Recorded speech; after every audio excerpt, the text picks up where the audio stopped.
Hey guys, welcome to the stream today. This is Miriam. I am excited to be chatting with Liz from Pickle Bee about her entrepreneur journey and story. You can ask questions anytime we're live just by commenting below. We will make sure to get your question if you have any. So welcome, Liz. How are you doing today? Good, pretty good. Just have the kids set up homeschooling downstairs and I hope they don't burst in. It's okay if they do. It's okay with me, and I'm sure anyone in the audience wouldn't mind. I see we have one viewer. Hello. Tell us who you are, where you're from. Please let us know that you're here and watching. And if you mind, if Liz's children bust in during her interview or her chat. I'm sure they won't.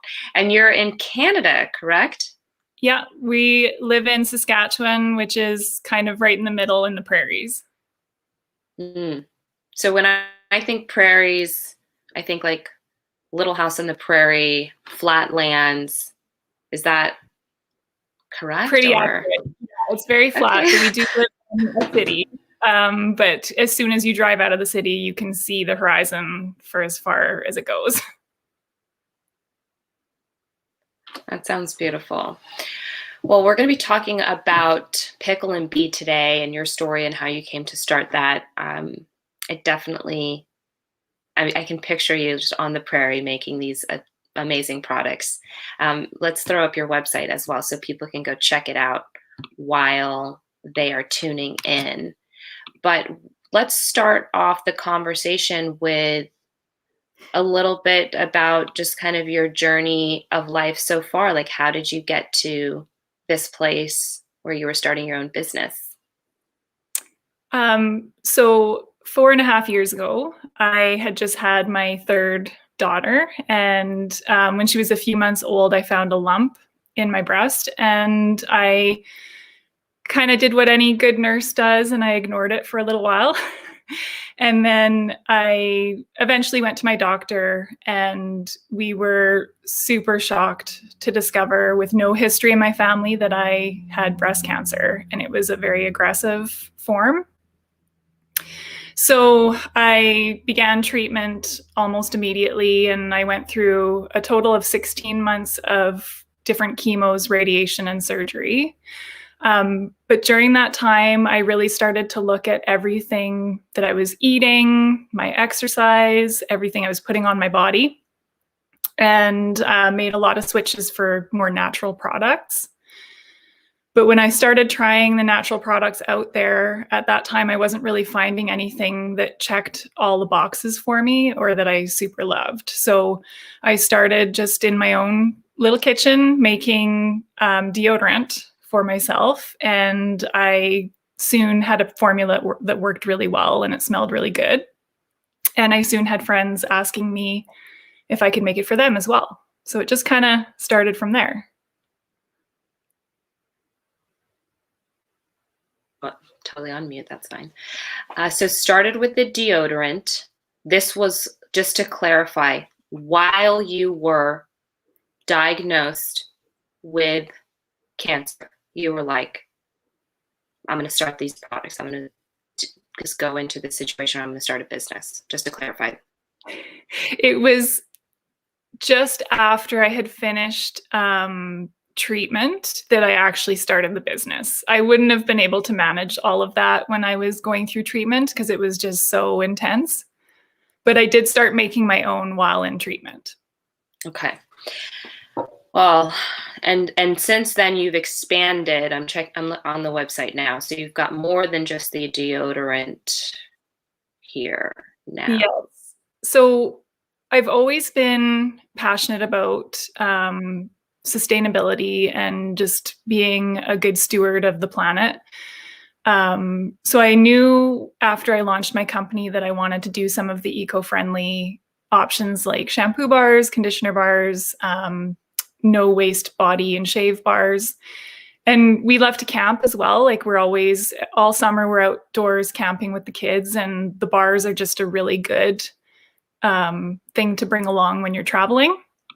So yeah, I've expanded since to have like a full line of natural and eco-friendly products. Anything from deodorants, shampoo, lip balm, and then now a lot of the bath and beauty products as well. I love it. And what were you, because you're also a nurse educator, so you're kind of specialized in knowing what's good for you, knowing what's good, would you say?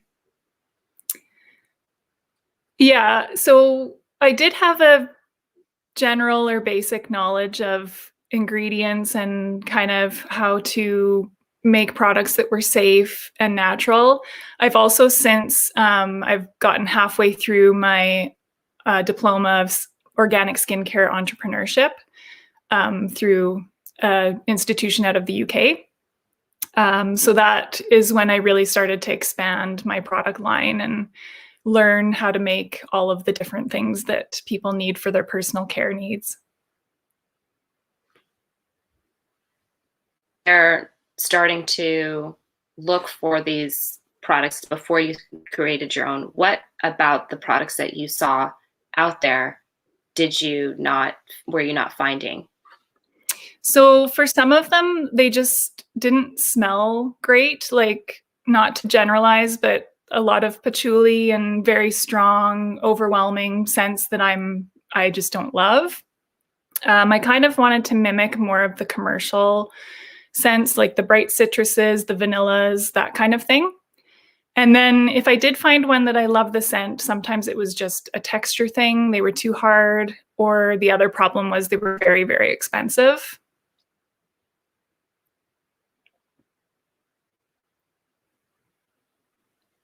Definitely. And so then you're like, okay, well, I'll just start my own or just make my own. Yeah. I love that. That's very innovative, and I love that you decided, by the way, I'm going to make sure that this is sustainable and zero waste, and all of that is just, it's beautiful. I hope that more founders that go on this journey decide to do that route. What have been some of the challenges that you've had trying to create a sustainable brand at your home to start off, while you're being a mother? Let's not forget that. And also working a job and going to school for certifications to grow your business. Yeah, so it's been a lot of long work days. There's no days off really right now, which is fine. One of the biggest challenges, though, has been that I'm a nurse by trade. I'm not a business person. So it's been a lot of learning as I go and listening to others who have been on this path before me and trying to kind of soak in all of their knowledge. Yeah, definitely. So I do the same thing. So are you part of any entrepreneur founder communities? Yes, so there's a local one here called WESC, and it supports the women entrepreneurs of Saskatchewan. So I joined them pretty quickly after starting, and they offer a lot of webinars and just support. You can book free consultations with different like lawyers or accountants, that kind of thing. Mm-hmm. And newly on the Clubhouse platform, and I've really loved that one, and just popping into different rooms and listening to people with a lot of entrepreneur expertise discussing things. Mm. So are you talking about this WES Ecosystem Fund? No, sorry, it's the Women Entrepreneurs of Saskatchewan. Okay. Because Canada also has this Women Entrepreneurs Fund. I don't know if you're aware of this. It's committed to advancing gender equality and women's economic empowerment. Do you know about this? No, I don't think I know about that one. I'll have to check that one out. Send this one over. This thing looks really good. It's from Innovation, Science, and Economic Development in Canada. They've allocated $15 million to fund projects. I don't know. You may qualify for this. Oh, they're having applications open. Okay, we're going to put this up for anybody. I don't know how active this is, when these things close, but we'll drop this link into the comments. If you are happy that I shared this information, please drop a comment yourself. Let me know that you're here, you're tuning in. Thank you to all of our followers from the Plastic Free Challenge. Shout out to Way, Papa Muse, the founder of that community, and everyone who's active in that. So tell me again, Liz, the one that you were mentioning, I can't spell the Saska. You're going to have to break that down for me. It's Wesk. So if you type in WESK Saskatchewan, it should come up. It's the Women Entrepreneurs of Saskatchewan. Okay, great. So there we are. Wesk.ca. That's the URL. It's like a teal color. Yes. Yeah. Okay, great. So we'll put that up. We'll put that into the comments as well. If anybody is interested in finding out more information, sounds like they've been great support to you. Any key pieces of advice or wisdom? Oh, yay, Papa Muse is here. Hi, Way. Do you have any questions for Liz? Let us know. So yeah, what are like some key things that you were told from your mentors, advisors, contexts that you met in Wesk? So some of the key things that I've heard from people or learned when starting up your own business is it doesn't have to be perfect. You just need to execute it, like do it, and then you can refine as you go. And the other thing, and it was very true for me, is if it's something that excites you and scares you, you should probably do it. And I was very excited about this, but it was terrifying thinking about starting a business. It's always a huge leap of faith when you're going to start up a company and just hope that people love it. Yeah. And what has been the response? I'm curious, what do people say? Are they more about, oh, the smell is great, or, oh, we love it, this is zero waste? It's a little bit of everything. I'm in the refilleries here in Regina, and the customers in Regina love that they can take their tin in and get it refilled. They love the shampoo bar and conditioner bar option. There's also people who are more about the natural part of it. A lot of cancer survivors and breast cancer survivors have been purchasing the products as well. Mm-hmm. Yeah. And the feedback I get is that they love the way the different formulations smell. What is a refillery? So a refillery, they've kind of branched out across Canada. I'm not too sure about the United States, but I do think there are some down there as well. It's an eco-conscious store that sells wares that are more eco-friendly, but then they also, so I will sell a large 1 kilogram jar of deodorant to them, and then they can refill my containers or their containers when they bring them in. So that keeps one less container out of the environment every single time someone chooses to refill instead of just purchase a new tin. Okay. And Jackie's there. She said hello to you. I don't know if you know Jackie personally or whether she's just a customer of yours that happened to find this. But she says she loves your products. They're amazing. She has super sensitive skin and it helps her eczema. And it smells so good. What a sweet thing. Thank you, Jackie. Hi, Jackie. Okay. I go to this refillery. I bring my own container. Yeah. So right now with COVID, the rules have changed a little and they provide a clean container, but you can get whatever quantity you'd like. And once the world goes back to normal again, which is hopefully sometime soon, they will be able to just bring in their own clean container and have that filled. Okay. And you fill it with what? What am I filling it with?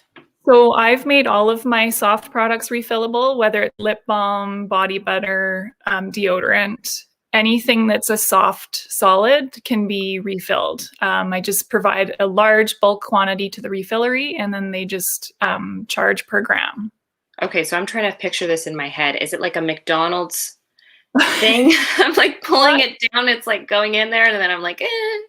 Or like what? Very good idea. No, not quite. So the refillery just has them in large jars. They're all kind of certified to do this safely and hygienically. and they just use utensils to scoop some out and put it into the customer's container. And they weigh it. Mm. Okay, so it's a larger, so still ice cream-esque. Kind of, yeah, like a large pickle jar is kind of what it looks like. A large pickle jar. Yeah. Okay. And then, so for deodorant, how do I then apply that deodorant? I don't know if you have any of it laying around your house. You can go grab. Yeah, I do. Perfect. So and it looks like a balm. So it's oh a my soft gosh, how Yeah. cool. So you just kind of open the tin and then you scoop some out onto your finger and you apply it, and it rubs right into the skin. That sounds like like a little spa experience. I like physical touch. So that sounds good. I'm just gonna do a little situation. I have to get myself some of that. You ship to the United States? Yes. Okay. Way Papa Muse, do you want to join us backstage here? Let me know and I'll DM you the link to join us. Actually, I'm just going to DM it to you regardless so that you can join in case you can. You can join this right from your phone, Way. Let's get Papa Way. Papa Way is the founder of the Plastic Free Challenge. .org, and he knows all of the good questions to ask about sustainability and zero waste and everything like that. So we'll see if he can pop in, even just to say hello for a minute. I haven't seen you in a while. And apparently there have been some of these refill stations in Texas, but unfortunately not anymore. They are closing down. Who knows reasons why. So there's that. So, okay, they can get the deodorant. They can get what other things can they get at these refill stations? And then let's talk about the way that we connected as well, because it was about these refill stations. Yeah, so the refill stations, like, they carry many different brands. I'm just one of the brands that are in our local one. But people can get anything refilled. So there's like laundry detergent, dish soaps, that kind of thing. And my family and I have been, like, anything that I don't make, I try to go to the Refillery and get a container refilled, just to be keeping more containers out of the environment as well. Yeah, but there's pretty much anything you can imagine at them that people can just get refilled. Let us know what you guys like to get refilled and where these refill stations are located. Drop the links in the comments below. Where is the nearest refill station to you? Liz and I connected on Clubhouse, right? Was it Clubhouse? Yeah. Okay. I'm trying to remember. Yeah, like things coming in from all over these days. And you are looking for more refill stations to get Pickle and Bee into. Yeah. So this year, that's my goal. Locally, I've done a good job and word of mouth has been really great. But I would really love to get my products into refilleries across North America, really, so that my customers don't just have to go online and purchase new tins. They will have the option to purchase one tin and then just keep getting it refilled. I love that. So anyone who is out there listening to this, watching this, you've heard Liz's story. She's looking for those connections to refill stations. We want to get these types of brands put into place all over the world, really, and working together, I know we can make it happen. How can people reach out to you, Liz, if they're like, I know a refill station, I want to get you in there? What's the best way for them to do this? Absolutely. So Instagram is a really good way if they want to send me a DM to my Instagram. It's just at pickle.and.bee. And I also have email. You can reach out through the website if you want. But Instagram, I'm pretty active on, and I check my messages quite frequently on there. Perfect. Let's see here. Oh, here's a question. This is great. Any questions, please do send them in because we're going to be wrapping up our chat. Can you undercut prices of packaged items as an incentive for people to bring their own containers? Yes, good question. And I do. So if someone comes in and they get their container refilled, they will save anywhere from $1 to $2 on that product than if they were to purchase a brand new tin. And I did that on purpose to try and encourage people to use the refill option. And then they're saving some money as well. Love that. Do you have any other of your products that you can show? I do. I have a couple of them. So another really popular product has been the little tiny lip balms. They come in a little mini tin, and I make lots of different kind of tropical flavors like pina colada and margarita. And I've also made those refillable as well. So they're buying a recyclable tin, but they can also come in and get that refilled as well as it runs out. And then the other really popular products that I make are the no waste bars. So there's the shampoo bar and the conditioner bar. So it takes a little getting used to because people are used to liquid coming out of a bottle, but the shampoo bars lather really well, and the lather cleans the hair and leaves it soft. And then the conditioner bars work really well to keep the hair moisturized and conditioned, especially in our winters here. Yeah. Yeah. Okay, great. So these are some changes I definitely need to make for myself, putting action behind my values. We're going to do shampoo bars now, no more bottles. Deodorant in a refillable tin. And a chapstick. Okay, we got to do chapstick. I have so many chapstick, lip gloss. It's just a plethora, right? That stuff just comes to you. Yeah. So making sure that I switch to at least tins that are reusable for all of my lip glosses. Do they sell a tin in the twist up? Because I really like the twist up where I don't have to put my finger in the Yeah, that's thing. the one there's cardboard, but I've found them quite fiddly and they get stuck. So I didn't love the cardboard option. I haven't found anything yet. So for now, they will just be in the tins. But yeah, I'm always looking for more options for sustainability, for different ways to package my products as well.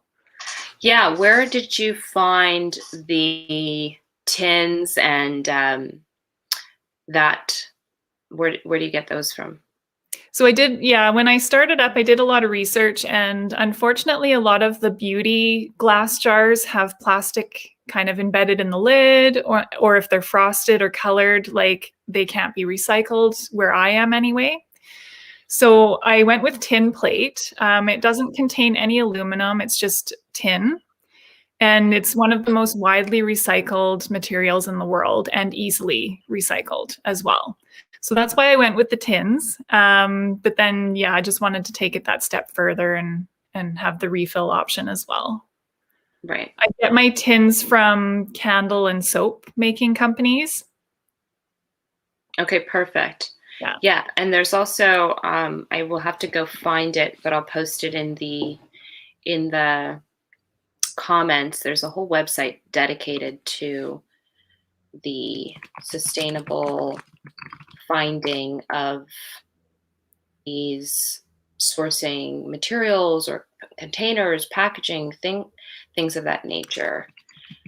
I'm trying to remember what it was, but any last things that we should know?